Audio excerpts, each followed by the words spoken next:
Informação especializada, influente e confiável. Podcast MIT Technology Review Brasil.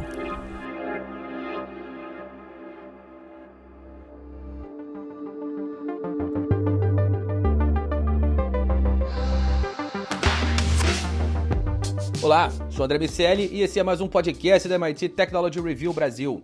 Hoje eu, Rafael Coimbra e Carlos Aros vamos falar sobre como as lições que aprendemos com as redes sociais podem nos ajudar a criar um ambiente mais saudável para a inteligência artificial. Essa evolução não regulamentada das redes sociais ao longo da última década vai nos trazendo lições que se aplicam diretamente às empresas de tecnologia de IA. Antes de a gente começar a entender essa história toda, eu quero dizer que esse podcast é um oferecimento do SAS, líder em Analytics, e fazer aquele convite semanal, convite para você entrar para a nossa comunidade lá em www.mittechreview.com.br/assine. Rafa Coimbra, a gente vive uma era de publicidade onipresente. E a inteligência artificial promete levar essa realidade a um novo patamar. Tem o argumento de que a hiperpersonalização nos traz experiências melhores, anúncios, produtos e serviços que estão mais adequados ao nosso perfil e, portanto, são anúncios que fazem mais sentido de serem vistos, mas isso pode trazer consequências. E aí é justamente onde você entra, Rafael Coimbra. Quais podem ser essas consequências para os usuários quando os anúncios se tornarem ainda mais personalizados e potencialmente mais invasivos? Tem, André, todo esse lado interessante, essas promessas de que a gente vai receber ofertas personalizadas, serviços personalizados. Existe todo um romantismo que está renascendo agora com a chegada das inteligências artificiais, sobretudo as generativas, esses modelos tipo ChatGPT. Porém, a gente tem que lembrar que essa mesma grande promessa, esse mesmo clima romântico, ele nasceu lá atrás, 20 anos atrás, com a internet e mais recentemente, quando chegam as redes sociais. Havia ali um ambiente de novidade, de que as tecnologias chegariam para aproximar as pessoas, né, nas redes sociais, iria conectar as pessoas, os motores de busca tipo Google facilitariam a nossa vida porque as informações estariam todas ali consolidadas e colocadas da maneira mais eficiente para você. Tudo isso é válido, sim. Só que o que a gente observou ao longo desses últimos anos foi que, por trás desses benefícios, havia ali uma série de efeitos colaterais. E esses mesmos efeitos colaterais, eles têm muita possibilidade de se repetir com as inteligências artificiais. Por quê? Porque, basicamente, a gente tem esse espírito, novamente, como eu estava falando, romântico aqui, de promessas, mas a gente tem essa característica de que, em algum momento, essas empresas, obviamente, elas, por interesses econômicos, elas vão querer fazer com que seus lucros cresçam a custas de nossos dados. Então, para fazer esse paralelo, André, que você estava comentando aqui só especificamente sobre publicidade, o grande modelo de negócios que propiciou essas gigantes que existem hoje, como Facebook, Instagram, o Google, o próprio Twitter, essas empresas, o TikTok agora, todas essas empresas, elas têm como pano de fundo um modelo de negócios baseado em publicidade. Elas coletam informações das pessoas e elas vendem essas informações para as marcas que querem entregar publicidade direcionada. É assim que funciona até hoje e é assim que provavelmente vai acontecer no mundo da IA. Por quê? Como você mesmo ressaltou, André, a gente vai ter muito mais informações. As inteligências artificiais, elas estão... A gente está falando aqui de um ano e pouco só de ChatGPT, e ele está crescendo a cada modelo que vem. Ele tem mais capacidade de, vamos dizer assim, guardar uma memória daquela pessoa que está conversando com ele. Você se comunica com essas ferramentas de uma maneira muito mais personalizada, e obviamente que esse histórico todo que a IA está guardando de você vai ser usado potencialmente para, no futuro, vender essas informações e gerar mais publicidade. Para tornar complexo mais ainda essa questão, eu chamo a atenção da IA generativa multimodal, porque a gente está falando aqui basicamente de texto. Então, a inteligência artificial vai entendendo o que você está colocando, o que você está querendo, o que você está pesquisando, da mesma maneira que uma rede social ou que um buscador. Mas quando começarem a entrar câmeras, quando começarem a entrar sons e essas tecnologias estiverem com mais sentidos humanos, vamos chamar assim, mais informações vão ser capturadas além de um simples texto. Então, é muito provável que essas informações também aumentem esse grau de vigilância, que é outra característica das redes sociais, da internet moderna como a gente conhece, porque tudo acaba sendo monitorado para o bem ou para o mal. Como eu disse, eu não estou aqui demonizando as tecnologias, mas esses efeitos colaterais, o fato é que no caso das redes sociais, nós levamos anos e anos e anos para entender que aquilo ali também poderia ser usado para o mal, para manipular informações, para viralizar a desinformação. Existem várias pesquisas que mostram o grau de viralidade quando existe ali uma chamada apelativa que lide com emoção, com mentira. Isso circula nas redes de uma maneira muito mais rapidamente. E se a gente trouxer isso para o lado da inteligência artificial, é muito provável que as pessoas que usam essas ferramentas para o mal, elas amplifiquem esses efeitos. Então a gente vai ter mais conteúdo gerado para viralizar com a ajuda da inteligência artificial.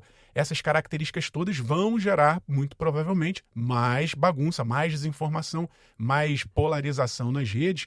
Porém, o uso dessas ferramentas fará com que a gente entregue, de certa forma, às vezes até inconscientemente, as pessoas não param para prestar atenção muito nisso, mas essas informações vão sendo coletadas e sim, elas podem ser usadas para transformar essas grandes empresas em novas empresas, em novas big techs que têm esse modelo de propaganda como pano de fundo. Só para lembrar, a gente está falando quase que praticamente dos mesmos atores, né? A gente tem Google fazendo modelo de IA, a gente tem Facebook fazendo modelo de IA, a própria Microsoft em parceria com a OpenAI. A OpenAI talvez seja a única diferente nessa história, mas ela está ali em parceria com uma Big Tech. Então são os mesmos atores com os mesmos modelos, basicamente trocando uma ferramenta mais rudimentar. A gente vai olhar para trás, para essa internet que a gente construiu até hoje e vai um dia achar isso tudo muito simples diante desse futuro que está se desdobrando com a inteligência artificial.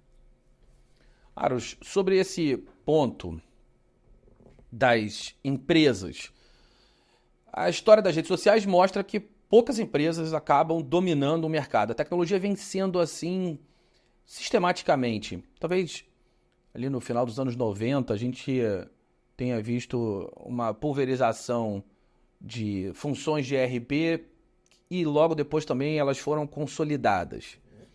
Fora isso, tecnologia é sinônimo de oligopólios.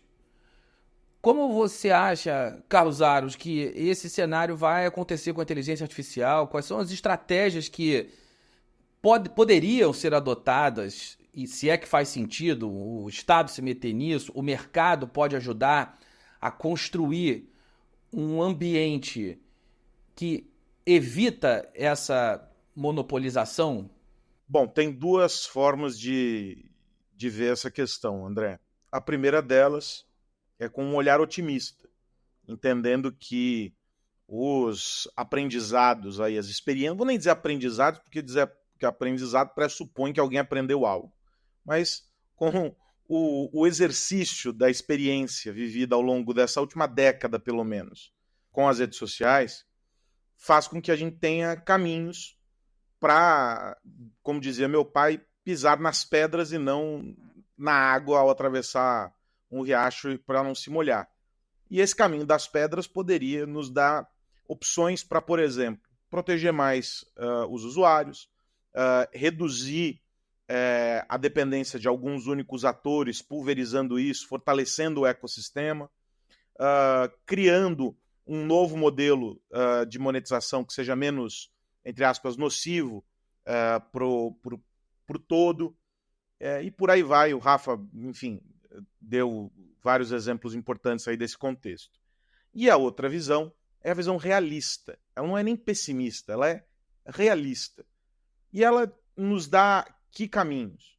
Bom, primeiro, de que as Big Techs, que hoje já operam dentro da realidade das redes sociais, têm um espaço e um caminho já percorrido no mercado que dão uma larga vantagem frente a qualquer outro player que queira se apresentar.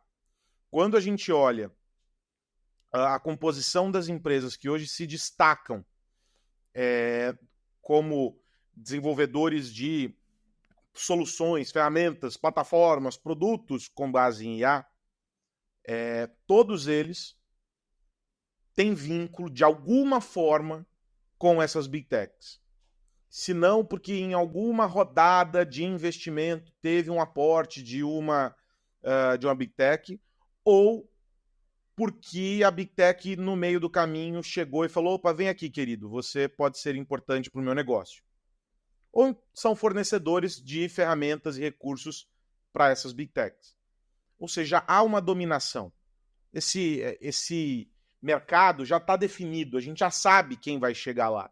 O episódio que nós narramos aqui há alguns meses, acho que em outubro, novembro do ano passado, a respeito da OpenAI, nos deu uma clara visão disso. As peças se movimentaram no tabuleiro e os espaços que ficaram vazios foram prontamente ocupados por nomes que nós já sabemos e que repetimos o tempo todo. A Microsoft, um deles. Então, o que a gente tem aqui agora, um movimento com figuras outras, mas que também fazem parte do mundo das Big Techs, não necessariamente como rede social, ganhando frente. E isso se dá por uma razão muito simples. Esses caras já têm a massa crítica de informações e de dados que conferem a eles poder suficiente para que essas máquinas, essas engrenagens, funcionem melhor do que as outras. Do outro lado, ainda num contexto muito realista, o que a gente tem é um movimento dos governos buscando algum tipo de regulamentação e enfrentando a seguinte situação: se a regulação ela for extremamente criteriosa, ela pode matar uma iniciativa que traz N benefícios. Ao mesmo tempo, se for extremamente branda, essa regulação pode permitir que algo nocivo se desenvolva junto desses benefícios, pressupondo uma destruição do todo. O regulador está num caminho muito difícil. Há vários textos, há várias opções aí sobre a mesa. Aqui no Brasil mesmo, a gente tem um texto, eu já citei aqui, que deve ser discutido em breve no Congresso, de autoria do presidente do Congresso, o senador Eurico Pacheco, que é um texto com várias lacunas, vários espaços ali em aberto, visando uma regulamentação adiante. E o regulador tem um outro problema.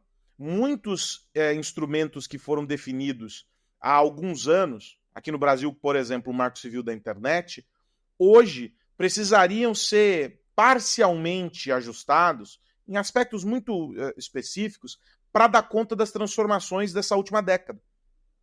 Então, o regulador ele se vê preso em um mundo burocrático, numa insuficiência de informações para que ele consiga basear as decisões. Enquanto isso, a indústria caminha a passos largos, oferecendo respostas, muitas vezes, para problemas que nem existem. E essa situação, ela não é muito diferente do que a gente assistiu com o surgimento ou desenvolvimento dessas grandes plataformas. Quando a gente pensa na finalidade lá na ponta, na interação com o usuário ou nas aplicações que vão estar embarcadas em outras ferramentas, em outras soluções, a gente vê um cenário muito parecido.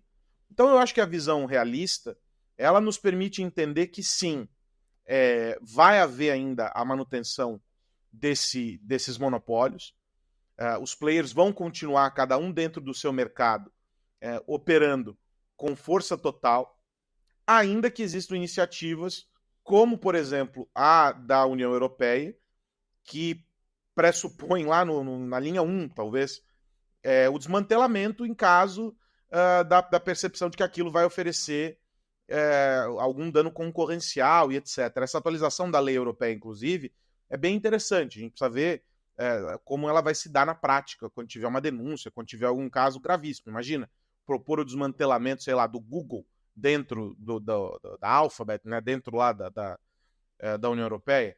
É algo muito complexo. O regulador ali ele foi audacioso. A gente precisa entender como isso se dá na prática.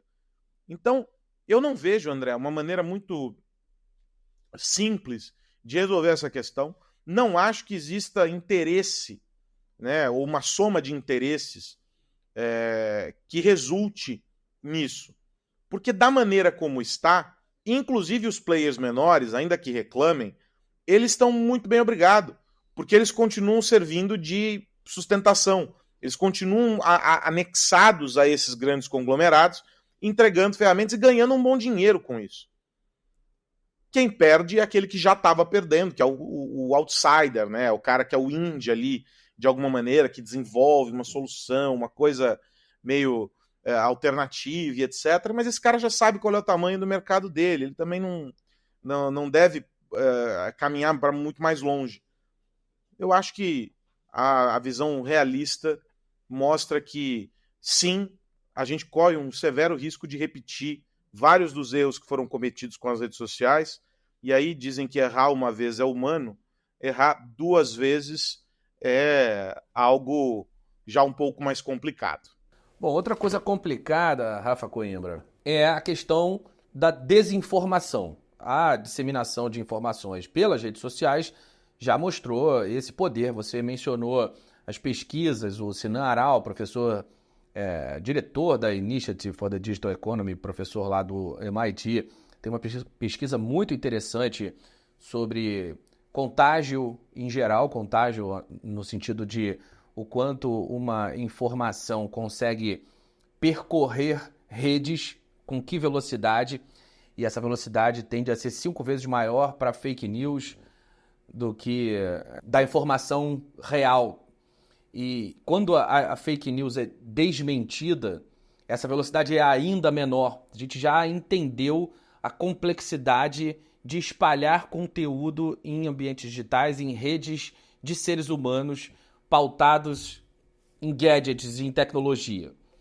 A inteligência artificial naturalmente vai afetar esse cenário.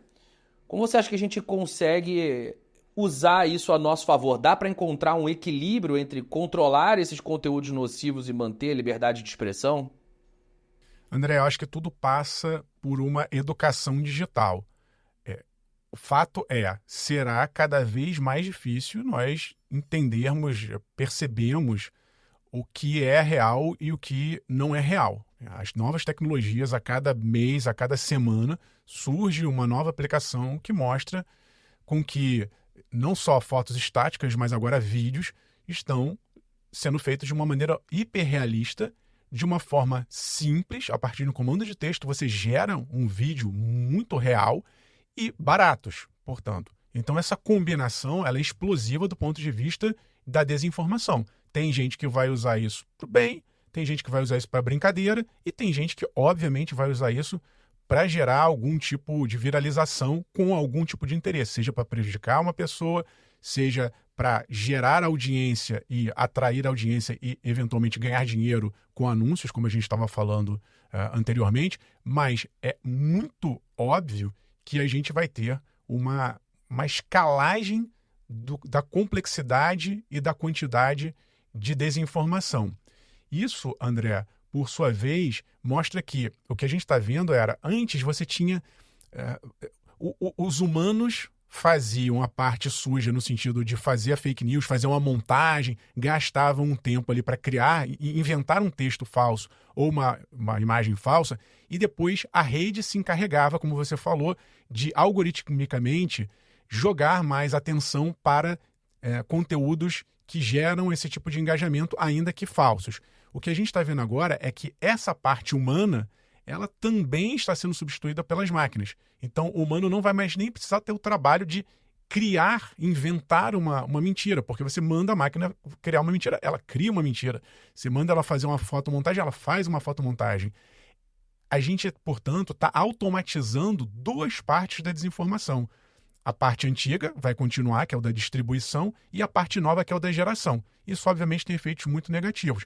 Eu acho que, por mais que a gente desenvolva ferramentas, isso é obviamente importante, de combate, a gente já há pouco tempo falou dos esforços de se criar uma espécie de uma marca d'água, a gente não chegou ainda a uma solução digital eficaz para combater esse tipo de desinformação, mas até que a gente consiga chegar em soluções mais robustas, é importante que as pessoas fiquem ligadas, elas têm que entender o que se passa nesse mundo, o que está acontecendo de movimentação nesse mercado para que a gente não seja enganado mais facilmente do que já é. Eu chamo a atenção que nesse movimento, André, o Aros, só pegando o gancho também no que o Aros estava falando em termos de regulação, as novas leis, elas estão ainda muito preocupadas com alguns efeitos negativos nesse sentido de invasão de privacidade, por exemplo, biometria da inteligência artificial que vai ali coletar determinadas informações, como eu estava falando aqui, de IA multimodal. Existem riscos que estão sendo considerados e há já um arcabouço legal para regular esse tipo de coleta de dados. Mas eu ainda acho que, já que a gente está falando aqui de paralelos e de experiências com redes sociais, que não há uma visão clara de que a gente está criando ou recriando novas instituições que vão controlar o que é nossa identidade digital. Se a gente olhar hoje para as redes, dificilmente, quer dizer, a gente pode até apagar. Você quer apagar uma conta numa rede social? Você apaga. Mas concordem comigo que é muito difícil não ter um impacto negativo. É como se você estivesse sumindo do mundo. A gente tem uma presença digital e você não fazer parte das redes sociais é algo muito ruim, às vezes, até para você procurar um emprego ou para se comunicar com alguém. Mas peraí, como é que você não tem uma rede social? Como é que eu vou interagir com você? Então, essa falsa liberdade teórica, na prática, se mostra uma prisão. A gente hoje depende dessas grandes redes para nos posicionarmos como identidade digital. E se a gente for olhar para frente, talvez a gente esteja começando esse novo movimento com o IA. As IAs que a gente começa a interagir primeiramente, eu estou falando aqui até numa lógica do Vale do Silício, aquela do, mova-se rápido e quebre tudo, sai quebrando tudo. Essa lógica está um pouco se repetindo, porque quem está começando a usar determinadas ferramentas vai acabar, de certa forma, eu estou exagerando aqui, mas viciado nessas plataformas e dependentes dessas plataformas. Depois, daqui a 1, 2, 3 anos, quando você quiser retirar os seus dados ou transferir os seus dados de um modelo para o outro, você vai ver que está difícil. Você fala, caramba, e agora? Como é que eu faço? Eu estou preso. É como se você estivesse preso dentro dessa nova ferramenta de IA. A gente viu isso com as redes sociais. Eu estou vendo claramente que a gente está repetindo esse mesmo erro em relação às inteligências artificiais. Então é importante que nesses arcabouços regulatórios, essa parte de concorrência, de transparência, de exigir uma interoperabilidade, o que é isso? Se eu quiser sair dessa ferramenta aqui de A amanhã para outra, eu quero carregar todo o meu histórico de informações, todas as pesquisas que eu fiz, tudo que ela coletou de mim e o entendimento que ela tem de mim para um concorrente, se eu quiser. A gente está pensando nisso?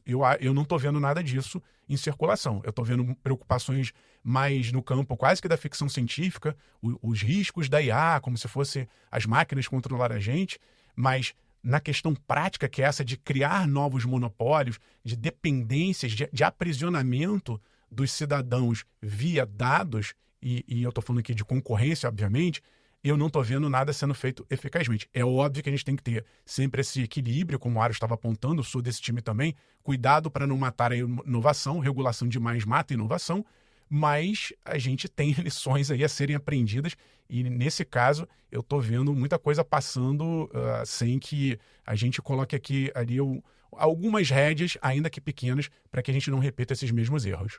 Carlos Aros, não poderia deixar de te fazer essa pergunta, meu amigo, sobre segurança. Segurança é uma questão dos tempos de redes sociais que certamente vai existir nos tempos de inteligência artificial. E a gente tem, certamente, também lições para levar de um lado para o outro. Um desses pontos é sobre coleta de dados. Essa é uma preocupação recorrente. Eu abri esse episódio perguntando para o Rafa a questão de publicidade, de hiperpersonalização, mas a gente sabe que essa coleta de dados, além disso, serve para várias outras questões. Como a introdução de inteligência artificial em larga escala pode intensificar esse problema e quais você acha que podem ser as medidas necessárias para garantir privacidade dos indivíduos e, naturalmente, a segurança também?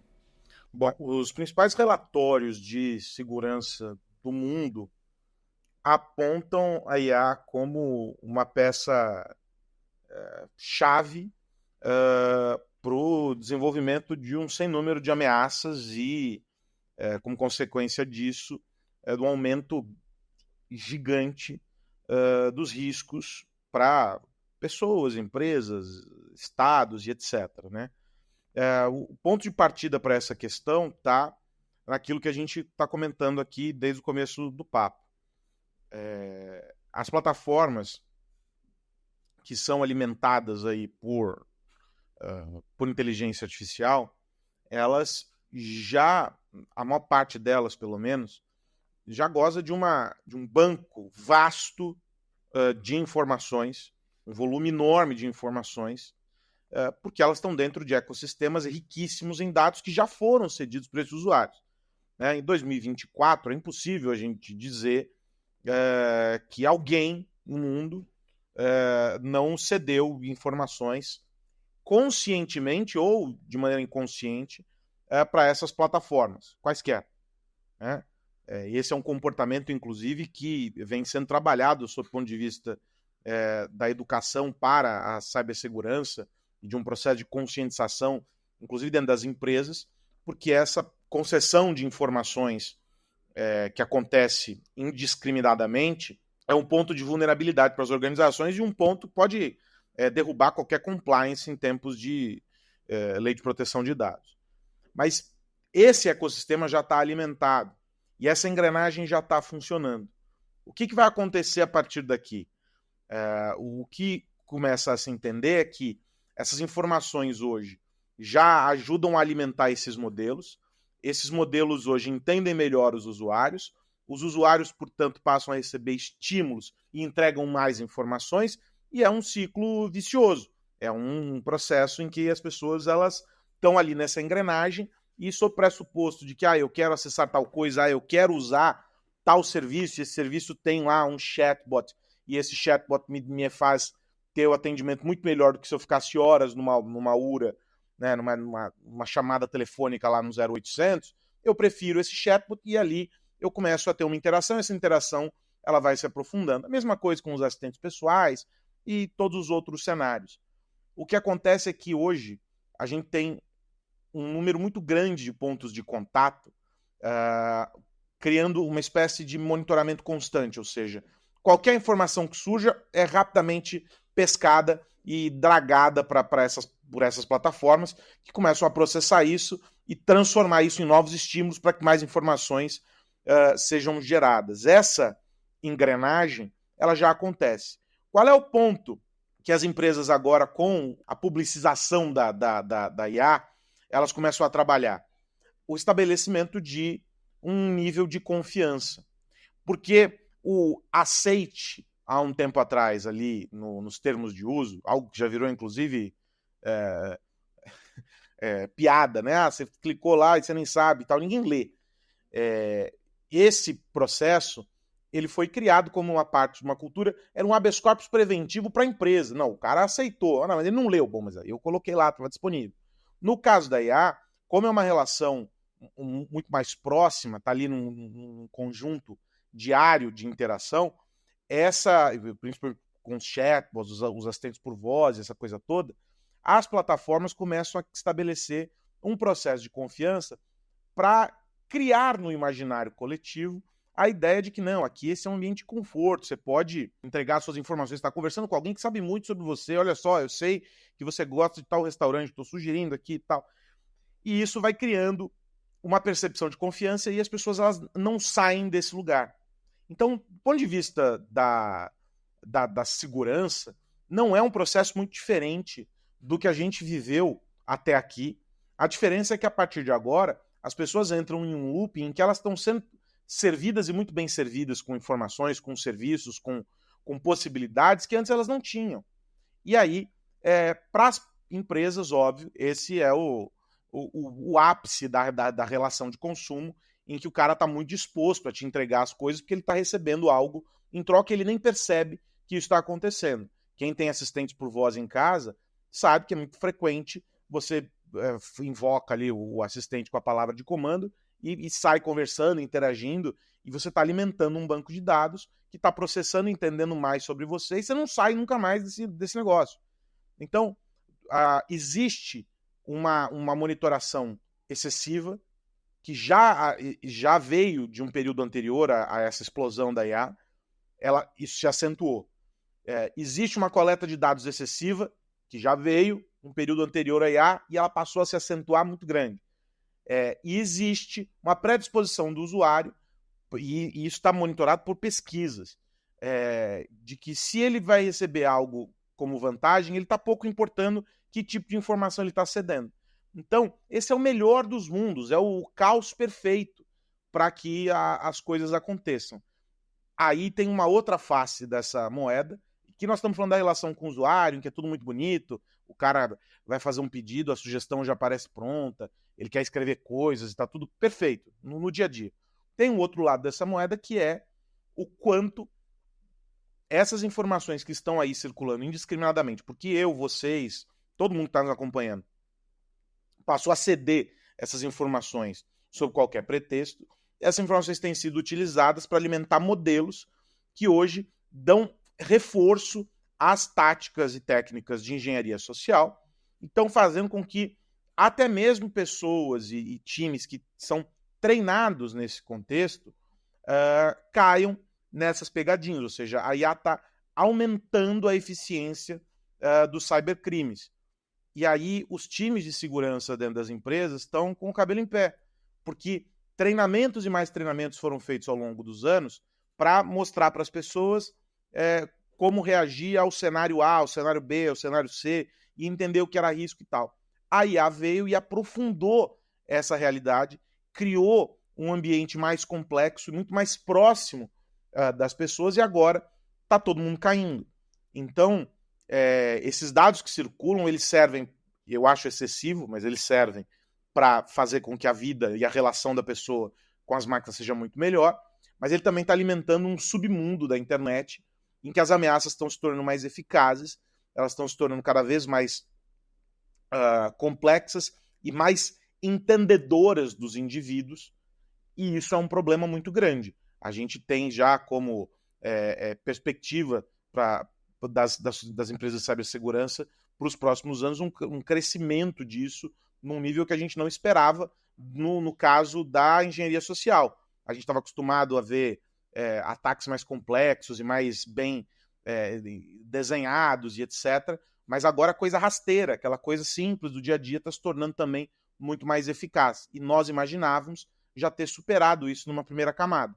Então, são duas realidades que bebem na mesma fonte, os dados que estão circulando por aí, porque as pessoas simplesmente estão entregando sob o pressuposto de que, para ter uma melhor experiência com o assistente de voz, o cara fica falando e ele entrega a voz dele. Para ter uma melhor experiência com o chatbot, ele fica conversando ali e tal, e aquilo vai melhorando. E esse exemplo se aplica a N cenários, e aí esses dados estão circulando, a gente não sabe se eles estão protegidos, se eles não estão. E a vacina contra tudo isso não é uma vacina que imuniza 100%. É uma vacina que vai imunizar uma parte, talvez menos da metade. É a transparência. É entender quais são os processos dessas empresas e qual a finalidade. E aí, quando você começa a entender isso, o usuário passa a ter a possibilidade de escolher se ele quer entregar e que informações ele quer entregar. Mas eu acho que a gente está muito distante disso. E aí, de novo, não estou dizendo com um olhar pessimista, não. É realismo. A realidade nua e crua. As pessoas não estão prontas para isso, porque as empresas também não têm interesse nisso. Vamos voltar para as redes sociais, que foi o nosso comparativo aqui. Há alguns anos, o Instagram, a Meta, acho que de maneira geral, tinha sido muito cobrada nos Estados Unidos pelo uso excessivo por jovens, e aí várias pesquisas, universidades mostrando o impacto sobre os adolescentes, etc, etc e etc. Aí a primeira coisa que eles fizeram foi colocar um contador de tempo, com um alerta para mostrar quanto tempo aquela pessoa estava passando na rede social. Bom, aquilo não serviu para nada, só para mostrar o que a pessoa já sabia, que ela passava horas e horas e horas ali. A empresa falou, não, mas eu dei a possibilidade da pessoa reconhecer o excesso e poder fazer algo sobre. Não há o interesse da rede social em diminuir o uso, o tempo de uso, o tempo de permanência. O negócio dela se viabiliza pela garantia de que você vai ficar horas e horas ali arrastando para cima. O caso da IA e dessas plataformas com base em IA, a mesma coisa.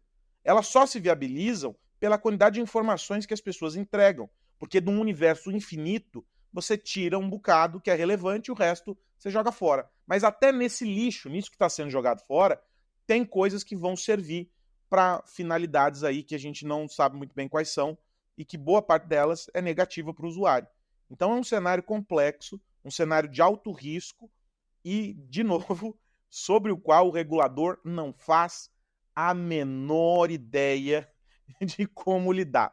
Os textos todos são platitudes a respeito disso, tentam pegar inspirações na Lei de Proteção de Dados, Código de Defesa do Consumidor, e uma coisa toda, e isso está tudo muito bagunçado. E aí, numa camada acima, quando a gente vê o que está sendo construído pelos planos nacionais de cibersegurança, a gente tem também uma interrogação muito grande, porque as pontas de vulnerabilidade são muitas, e basicamente, nesse caso, cada cidadão é uma porta para um risco gigantesco. A questão é essa. Apesar da experiência das redes sociais trazer muitos insights para o que vai acontecer, não tem muito para onde correr, porque apostar nos legisladores é de um otimismo até que beira a insanidade.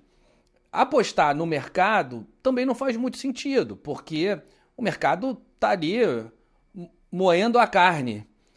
Precisa fazer as empresas rodarem, tem que dar resultado, tem um acionista, tem a bolsa de valores, os IPOs, um cenário macroeconômico complicado e, naturalmente, o resultado de curto prazo continua pautando muitas dessas ações. Então, essa discussão ela serve muito mais para gerar maturidade em quem usa a inteligência artificial, assim como em quem usa as redes sociais, para que esses aprendizados possam servir de fato para alguma coisa. Do ponto de vista prático, em termos de construção de políticas públicas e de escolhas corporativas, a gente sabe que esses dois organismos vão continuar olhando para si mesmo antes de olhar para a população em geral. É por isso que a gente precisa melhorar o nosso entendimento sobre cada uma dessas ferramentas que podem ser muito interessantes, mas que também podem ser muito perigosas, como temos visto com as redes sociais. O que mais você precisa saber? Agora é hora de virar a chave. Eu pergunto pro meu amigo Rafa Coimbra. Rafa, no que você fica de olho essa semana? André, estou de olho no que o presidente agora reeleito, Vladimir Putin, vai fazer em relação ao mundo digital na Rússia. O Putin ele acabou de conquistar mais alguns aninhos no poder, não bastassem os 31 que ele já cumpriu à frente da Rússia. Ele agora volta a ser presidente, né? Ele foi reeleito, e as notícias que chegam da Rússia são muito pessimistas no sentido de uma censura digital. Então, já havia ali uma série de elementos, né? Teve há poucos dias a morte do Navalny, um crítico político do Putin lá, uma morte bem suspeita numa prisão, e o fato é que algumas manifestações, antes mesmo desse fato, mas depois dele, agora no período eleitoral, é de que a Rússia tem usado cada vez mais um modelo de cerceamento da liberdade de expressão. A gente estava falando aqui um pouco de monitoramento por parte das empresas, mas, obviamente, nada chega perto a esse tipo de censura estatal. Então, o que está acontecendo agora lá é algo muito parecido, não é o mesmo modelo da China, né, mas Rússia e China têm ali similaridades, inclusive tem parcerias para criar quase que um mundo à parte digital. A ideia da Rússia é quase que criar uma splintnet, uma bolha em que os russos tenham informações só determinadas ou ditadas ou, de certa forma, controladas pela Rússia. Isso vem se acelerando, mas o que tem acontecido agora é, sobretudo, uma busca por reprimir VPNs. VPNs, só para lembrar para o pessoal que não está acostumado com o termo, são aquelas redes privadas virtuais em que você instala ali um aplicativo, usa um determinado endereço e dá para você burlar, digamos assim, as autoridades. Você consegue não ser tão vigiado quanto você usando o teu endereço ali de IP da internet. O que acontece é que o governo agora está numa campanha lá, dia 1º de março eles já aprovaram uma lei para proibir publicidades de aplicações de VPN, e há quem diga que eles vão proibir as VPNs, qualquer tipo de rede virtual privada. Com isso, obviamente, o governo acaba controlando ainda mais a vida do cidadão. Isso sem falar nas derrubadas de aplicações. Por exemplo, na China é um modelo diferente, eles têm lá o que seriam os paralelos nossos aqui do Ocidente, mas lá na Rússia ainda tem Telegram, ainda tem WhatsApp, por exemplo, só que toda vez que acontece uma possível manifestação, por exemplo, eles conseguem agora na Rússia eles derrubar. Eles simplesmente mandam tirar do ar o WhatsApp, Telegram por algumas horas ou alguns dias, até que o clima esfria ali, o clima antigoverno. E, obviamente, como você tem muitos cidadãos de bem querendo usar essas aplicações para se comunicar, para trabalhar, essas pessoas, obviamente, são prejudicadas em função de uma determinação governamental. Então, eu me preocupo muito porque, obviamente, essa estrutura toda ajuda a manter o atual poder no poder, estou falando aqui do Putin, todo o seu staff no entorno dele, e muito provavelmente a repressão ou esses elementos eles vão continuar sendo usados cada vez mais de maneira sofisticada dentro da Rússia. Putin que publicou um vídeo votando pelo seu computador via blockchain. A Rússia aí é engraçado, né? A Rússia super transparente. Luta pela transparência da democracia. Quando o Rafa estava falando sobre essas múltiplas redes e as bolhas que se criam ao redor desses governos, eu fiquei lembrando daquela frase do Orwell, do George Orwell, em tempos de engano universal, a verdade é um ato revolucionário. É impressionante como essas questões se repetem. Carlos Aros, diga lá, no que você vai ficar de olho essa semana? Eu estou de olho nos robotáxis, ou nos táxis robôs, André Miceli. A Zoox, que opera lá na Califórnia, está também em fase de testes com os carros autônomos. Ela anunciou que vai ampliar a área onde está operando com esses testes, também vai adotar alguns momentos com direção noturna e aumentar a velocidade, né? Escolher vias em que os carros podem circular com uma velocidade um pouco maior. Nós publicamos há alguns dias no nosso site um artigo que trata desse imbróglio envolvendo os táxis robô, porque tem uma questão importante regulatória, uma questão importante de mercado, né? Cada uma dessas empresas e como elas têm brigado, disputando aí o quinhão dessa história, mas tem uma questão envolvendo a segurança e a eficiência dessa tecnologia, e essa é a busca, né, que está sendo feita.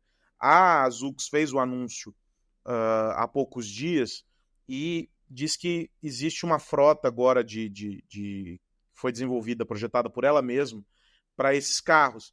Eles não têm controles manuais internos, né? Não tem volante, não tem pedal, aquela coisa toda. E ela vai continuar operando os carros da Toyota que são adaptados em outras cidades, né? Tem Seattle, tem Las Vegas e etc. O grande ponto sobre esta disputa e sobre este mercado é que a Zoox pertence à Amazon, a Waymo é o player a ser batido nesse contexto, e há outros gigantes da tecnologia, de alguma maneira, também ciscando e tentando encontrar o espaço. O caso específico da Cruise no ano passado, em que teve um acidente, a gente chegou a discutir isso, isso está citado também nesses artigos que nós publicamos aí recentemente, levantou dúvidas severas sobre a confiabilidade da tecnologia. A questão é que é um caso versus dezenas, centenas de corridas que são feitas no período. Então, houve um atropelamento, houve uma vítima, mas o que se argumenta é que é um caso em um universo enorme de corridas que são feitas e de veículos circulando. Mas, de todo modo, o regulador e aqueles que não são favoráveis a esses veículos autônomos circulando por aí têm colocado esses pontos como vulnerabilidades. E aí tem um período para que essas empresas comecem a implementar os seus cronogramas aí, pelo menos daquilo que se entende como a versão final. Os carros completamente sem a possibilidade de um ser humano operar o veículo. Essa geração agora, desenvolvida pela Zoox, já vai fazer isso. Eles não têm controles internos, então, em uma emergência, quem está dentro do carro não tem muito o que fazer, porque você não tem volante, você não tem pedal, você não pode fazer nada. E aí as discussões começam a ficar um pouco mais complexas. Lá na Califórnia e nessas outras cidades existe uma condição externa que pressupõe a facilidade para essa circulação desses veículos. E aí o resto do mundo, claro, se quiser ter frotas de carros autônomos, vai precisar se adaptar bastante. Os testes que foram feitos com carros ainda em uma fase de automação inicial, nem era o último nível, ainda no primeiro nível, aqui em São Paulo, por exemplo, na Marginal Tietê, já sucumbiram e entregaram rapidamente o controle para o motorista, porque eram tantas coisas acontecendo ao mesmo tempo que os sensores enlouqueceram. Então nós estamos ainda longe de conseguir implementar isso no mundo todo, mas lá na Califórnia a coisa avançada e a Zoox agora tentando dar um passo que já foi alcançado pela Waymo há pouco tempo atrás. Bom, é isso. Tá na hora. Mas antes de ir, eu quero lembrar que esse podcast é um oferecimento do SaaS. A plataforma SaaS Vaia é a forma mais rápida de transformar 1 bilhão de dados em um ponto de vista. Saiba mais em www.saas.com. Meu amigo Rafa Coimbra, até a semana que vem. Abraço, André Aros, e a todos que nos ouvem. Se você gostou desse tema, inteligência artificial, desse outro que o Aros falou de autonomia, dá um pulo lá no nosso canal no YouTube. Tem as últimas novidades da combinação de robôs e inteligência artificial. Até a semana que vem. Carlos Aros, até a semana que vem. Até a semana que vem, André Miceli e Rafael Coimbra. A gente se encontra aqui no podcast MIT Technology Review Brasil. Um abraço também para você que nos acompanha. É isso, semana que vem a gente se encontra por aqui para falar sobre tecnologia, negócios e sociedade. Um grande abraço para você que nos ouve. Tchau, tchau. Você ouviu o podcast MIT Technology Review Brasil, apresentado por Tech Institute.